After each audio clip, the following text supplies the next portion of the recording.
In the early 1900s, there was a man by the name of Richard Halliburton, whose whole being was dedicated to experiencing the adventure in life.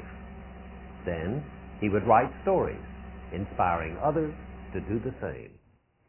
Richard Halliburton wrote several stories in this very house, the home of his parents, Wesley and Nell Halliburton, the place where he knew he could be alone with his thoughts.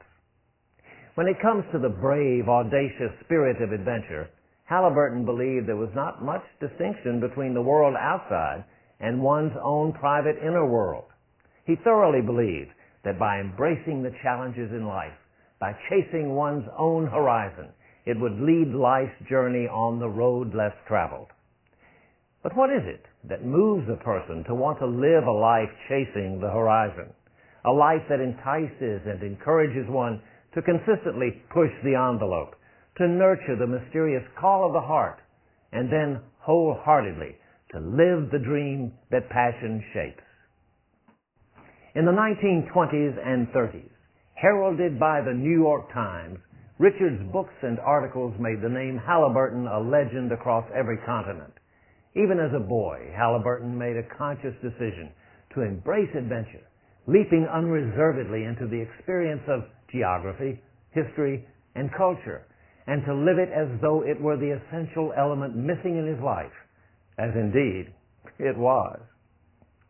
Richard was one of only a handful of boys that attended the Mary G. Hutchison School in Memphis, a girls' school, where his mother, Nell, was a teacher. His geography book was his most prized possession. Richard loved geography because it carried him away to all kinds of strange and romantic lands. He read about the Egyptian pyramids, India's marble towers, about the great cathedrals of France, and the ruins of ancient Babylon.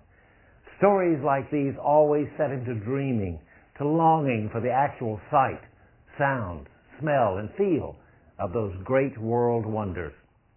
Richard continued to feed his insatiable appetite for adventure while attending Memphis University School and Princeton University.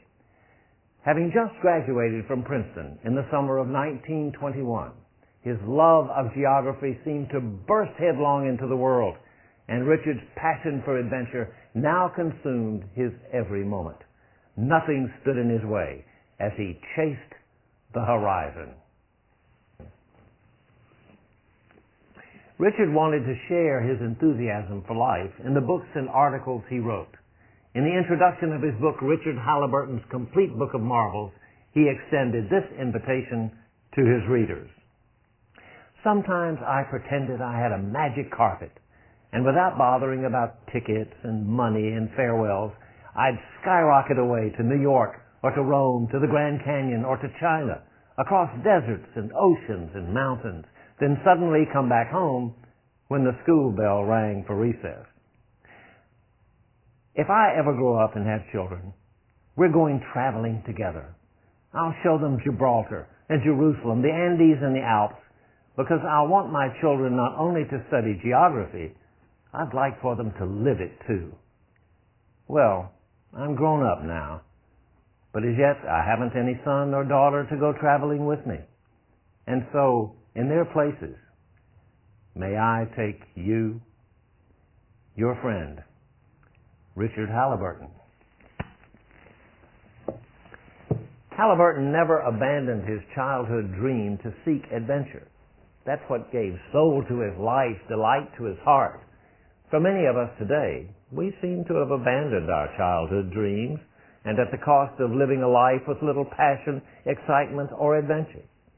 In our documentary series, Chase the Horizon, we're going to accompany Tim Bailey, a man living today whose life has similarly been inspired by the spirit of adventure. Chasing the horizon will most certainly expose us to the inspiration that fueled Halliburton's childhood dreams.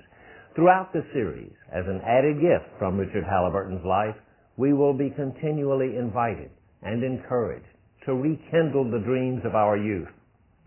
Tim Bailey, our 21st century companion and guide, has several things in common with Richard Halliburton.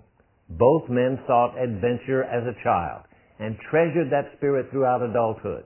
For example, Richard Halliburton chose to face the challenges of climbing Mount Fuji in the dead of winter.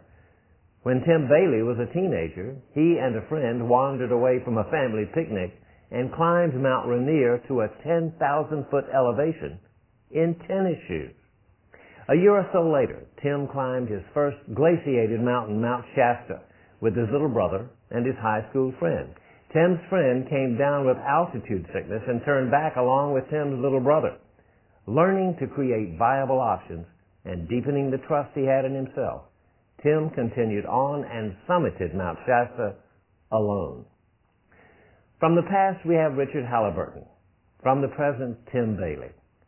Through the journeys of these two men, we have the extraordinary opportunity to reach back in time and revitalize ourselves through the renewing spirit of adventure. Both men are inviting us to go beyond ourselves as we travel through the mysterious adventure of life's unfolding. Whether the adventure is in the world outside or the adventure is in one's own inner world, they are enticing us to experience the true spirit of adventure and encouraging us to move ahead, actually take the road less traveled. Their lives have the potential to allure and guide us on life's journey, to push the envelope, to nurture the call in our hearts, and to live the passion that dreams are made of. The final program in our series, Chase the Horizon, will be to complete the last of Richard Halliburton's audacious lifetime adventures. In March of 1939, Halliburton disappeared at sea while attempting to sail a Chinese junk, the Sea Dragon, from Hong Kong to San Francisco for the opening of the International World Exposition. Tim Bailey will complete Halliburton's final journey and bring him home at last as he sails gratefully into the San Francisco Bay Harbor aboard Sea Dragon 2. In Halliburton's book, The Glorious Adventure, where Richard's adventures follow the footsteps of Ulysses, Richard quotes from Tennyson's poem, Ulysses. "Come, my friends, 'tis not too late to seek a newer world.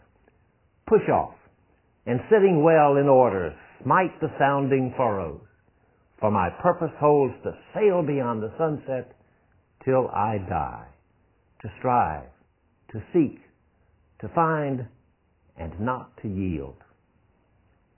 Reflecting on that poem to Ulysses, Halliburton writes,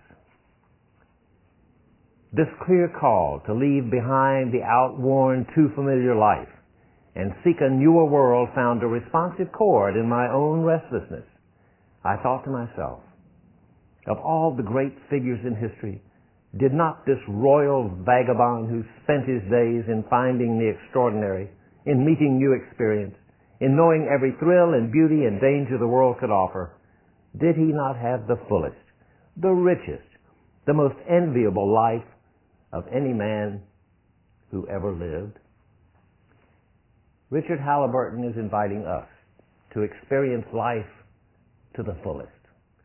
Come, my friends, let us seek that newer world and chase the horizon together.